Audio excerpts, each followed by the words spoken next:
Hi friends, എല്ലാവർക്കും മഡോണാഡയിൽ YouTube ചാനലിലെ പുതിയൊരു വീഡിയോയിലേക്ക് സ്വാഗതം. അപ്പോൾ ഇന്നത്തെ എൻ്റെ വീഡിയോ വന്നിട്ട് ഗെറ്റ് റെഡി വിത്ത് മീ. ഞാൻ വിഷുവിനൊരു get ready with me video ചെയ്തിട്ടുണ്ടായിരുന്നു. അപ്പോൾ ഇതെൻ്റെ second get ready with me ആണ്. ഇതൊരു variety get ready with me ആണ് കേട്ടോ. അതിപ്പോൾ നിങ്ങൾക്ക് കണ്ടാൽ തന്നെ മനസ്സിലാവും. എനിക്കൊരു കോമഡി വീഡിയോ ചെയ്യാൻ വേണ്ടിയിട്ടുള്ള ഒരു മേക്ക് ഓവർ ആണ് കേട്ടോ ഇപ്പോൾ കണ്ടുകൊണ്ടിരിക്കുന്നത്. വേറെയും കോമഡി വീഡിയോ ഒക്കെ ചെയ്ത് ഞാൻ കുറേ മേക്ക് ഓവർ ചെയ്തിട്ടുണ്ട്. പക്ഷെ അപ്പോൾ ഒന്നും എനിക്ക് ഈ ഗെറ്റ് റെഡി വിത്ത് മീ ഒരു വീഡിയോ എടുക്കണമെന്ന് തോന്നിയിട്ടില്ല കേട്ടോ. അതെനിക്ക് ഇപ്പോഴാണ് തോന്നുന്നത്. മാത്രമല്ല ഇത് പൂർണ്ണമായിട്ട് സാരി ഉടുക്കൽ പരിപാടിയൊന്നും അല്ല കേട്ടോ. അത് ഇത്രയേ ഉള്ളൂ. അവിടെയും കൂടെ ഒരു പിന്നൂത്തി കഴിഞ്ഞാൽ ഓക്കെ, അത്രേ ഉള്ളൂ.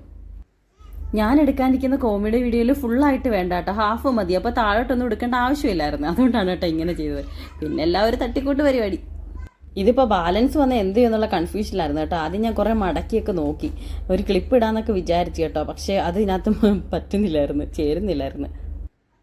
പിന്നെ ഒരു അബദ്ധം പറ്റിയെന്ന് വെച്ചാൽ ഇത് ഇങ്ങനെ ആക്കി കഴിഞ്ഞപ്പോഴാണ് ഓർക്കുന്നത് ഫേസ് മേക്ക് ഓവർ ചെയ്തിട്ടില്ലല്ലോ എന്ന്. അപ്പം എനിക്ക് അബദ്ധം പറ്റി. ആദ്യമേ ഫേസ് മേക്ക് ഓവറൊക്കെ കഴിഞ്ഞിട്ട് മതിയായിരുന്നു. ഇതിപ്പോൾ ഞാൻ ഇതും പൊക്കി പിടിച്ചിട്ടാണ് അങ്ങോട്ടും ഇങ്ങോട്ടും നടന്ന് ഇതൊക്കെ ചെയ്യാൻ വേണ്ടിയിട്ട് ഓരോ സാധനങ്ങൾ എടുക്കാൻ പോയത് കേട്ടോ. അതിപ്പോൾ നിങ്ങൾക്ക് തന്നെ കാണാം. ഇനി എന്തായാലും നമ്മുടെ വിഷുവിനൊക്കെ തന്നെ ഉപയോഗിച്ചൊരു മാലയാണ് കേട്ടോ ഇത്. വെറും മാലയാണെന്ന് പറയാൻ പറ്റത്തില്ല. ഡയമണ്ട് നെക്ലേസ് ആണോ എന്ന് വരെ ചോദിച്ചു ഞാൻ ഇതുതൊട്ട് ലൈവ് ഇട്ടപ്പോൾ കേട്ടോ. അപ്പോൾ ഞാൻ പറഞ്ഞത് 200 രൂപയുടെ ഡയമണ്ട് നെക്ലേസ് ആണെന്ന്. അപ്പോൾ അത് ഞാൻ എടുത്തുകൊണ്ട് വന്ന് കൂടെ ഒരു സ്റ്റൂളൂടെ കൊണ്ടുവന്നു കേട്ടോ. സാരിയുടെ ബാലൻസ് എടുത്ത് സ്റ്റൂളിൻ്റെ പുറത്ത് വെച്ചിട്ടുണ്ട്. എന്നിട്ട് ഇങ്ങനെ മാല ഇട്ടുകൊണ്ടിരിക്കുക. അത് കഴിഞ്ഞ് കമ്മലും കയ്യിൽ തന്നെ കരുതിയിട്ടുണ്ട് കേട്ടോ. കമ്മലും അങ്ങോട്ട് ഇട്ട് കൊടുക്കുക. അത്യാവശ്യം വലിയ ഒരെണ്ണമാണ് ഇവിടെ എടുത്തിട്ടുള്ളത്. ഈ ലുക്കിന് അതാണ് വേണ്ടത്. ഇതിപ്പോൾ ഞാൻ മേക്ക് ഓവർ വീഡിയോ ഇടുന്നതിൻ്റെ തൊട്ട് മുമ്പ് ഇട്ടിരിക്കുന്നത് ആ കോമഡി വീഡിയോ ആണ് കേട്ടോ. ഓൾറെഡി ഇട്ട് കഴിഞ്ഞു. അത് കൂടാതെ ഞാൻ 3-4 ഷോട്ടും ഇട്ടിട്ടുണ്ട് ഈ ഡ്രസ്സിൽ തന്നെ. അപ്പോൾ അതൊക്കെ കാണാത്തവരുണ്ടെങ്കിൽ ഒന്ന് കണ്ടേക്കണം കേട്ടോ. അങ്ങനെ മാലയും കമ്മലും ഒക്കെ ഇട്ട് കഴിഞ്ഞ് അപ്പോഴാണ് ഇനിയിപ്പോൾ ഹെയർ സെറ്റ് ചെയ്യണമല്ലോ എന്ന് ഓർത്തത്. വീണ്ടും ഞാൻ ഈ സാരിയെല്ലാം വാരി പിടിച്ചുകൊണ്ട് പോവാട്ടോ. ഈ ബോക്സ് ഇപ്പോൾ കാണിച്ചതൊരു കൂളി ഗ്ലാസ് ആണ്. പിന്നെ ഒരു ബണ്ണ് എടുത്തിട്ടുണ്ട്, ചീപ്പ് എടുത്തിട്ടുണ്ട്. അങ്ങനെ ഞാൻ മുടി ഇങ്ങനെ ബാക്കിലോട്ട് കെട്ടി ബണ്ണിട്ട് മടക്കി ഇടാനാണ് കേട്ടോ ഉദ്ദേശിക്കുന്നത്. ഞാൻ ആ കോമഡി വീഡിയോ ചെയ്തതിൽ ക്യാരക്ടർ കുറച്ച് മോഡേൺ ആയിട്ട് അഭിനയിക്കുന്ന ഒരു ഇതാണ് കേട്ടോ. അതുകൊണ്ടാണ് ഞാൻ ഇങ്ങനെ ഒരു സെറ്റപ്പിലാക്കി എടുത്തത്. അത് നിങ്ങൾക്ക് ആ വീഡിയോ കാണുമ്പോൾ മനസ്സിലാവും. അപ്പോൾ ഞാൻ വീഡിയോയുടെ ട്രയൽ എന്നോണം ഒരു ഫോണൊക്കെ എടുത്ത് വെച്ച് ഇങ്ങനെയൊക്കെ വീഡിയോ ചെയ്താലോ എന്നൊക്കെ ആലോചിച്ചൊരു ട്രയലൊക്കെ ചെയ്ത് നോക്കി കേട്ടോ. പക്ഷേ ആ സമയത്ത് ഇതൊന്നും ഉപയോഗിച്ചില്ലെന്നുള്ള. ഇതൊന്നും മീൻസ് ഈ ഫോൺ ഞാൻ ഉപയോഗിച്ചില്ല. പിന്നെ ഇത് മുഖത്തിരിക്കുന്നതിലും ബെറ്റർ തലയിലിരിക്കുന്നതാണെന്ന് എനിക്ക് തോന്നി. കുറച്ച് വൃത്തിയുടെ ഒഴിവാക്കി കിട്ടുമല്ലോ. അങ്ങനെ തലയിലോട്ട് വെച്ചു. പിന്നെ ഇനി മുഖവും കൂടെ സെറ്റ് ചെയ്യണ്ടേ. അപ്പം കണ്ണ് എഴുതി ലിപ്സ്റ്റിക്കോടെ ഒന്ന് ഇടണം, അത്രേ ഉള്ളൂ. അപ്പോൾ ഇങ്ങനത്തെ വീഡിയോയ്ക്കൊക്കെ ഞാൻ നല്ല ഡാർക്ക് ഷെയ്ഡാണ് കേട്ടോ ലിപ്സ്റ്റിക് യൂസ് ചെയ്യുന്നത്. മാമ-എർത്തിൻ്റെ.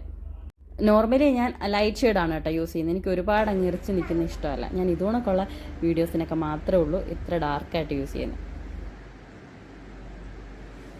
അങ്ങനെ അതും കഴിഞ്ഞു. ഇനി കണ്ണൂട് എഴുതിയാൽ മതി. അതിനുവേണ്ടി ഞാൻ ഐടെക്സിൻ്റെ ഐലൈനറാണ് കേട്ടോ യൂസ് ചെയ്യുന്നത്.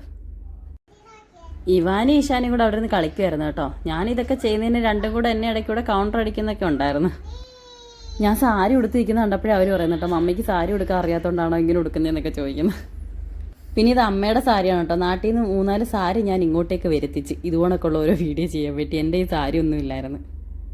അങ്ങനെ ഇതാണ് എൻ്റെ ഫൈനൽ ലുക്ക്. ഈ വീഡിയോ ചെയ്ത ദിവസം ഞാൻ ഈ ലുക്കിൽ തന്നെ ലൈവൊക്കെ ഇട്ടായിരുന്നു. അപ്പോൾ ലൈവിൽ വന്നവരൊക്കെ ചോദിച്ചായിരുന്നു കേട്ടോ എന്ത് മേക്കപ്പാണ് യൂസ് ചെയ്തതെന്ന്. അപ്പോൾ ഇത്രയൊക്കെയാണ് ഞാൻ ചെയ്തത്. എല്ലാം ഞാൻ തെളിവ് ചെയ്ത് നിങ്ങൾക്ക് മുമ്പിൽ കാണിച്ചു തന്നിട്ടുണ്ട്. ഇതാണ് എൻ്റെ മേക്ക് ഓവർ വീഡിയോ. സബ്സ്ക്രൈബ് ചെയ്യാത്തവർ സബ്സ്ക്രൈബ് ചെയ്ത് ലൈക്ക് ചെയ്ത് കമൻറ്റ് ചെയ്യണേ. അപ്പോൾ ബൈ.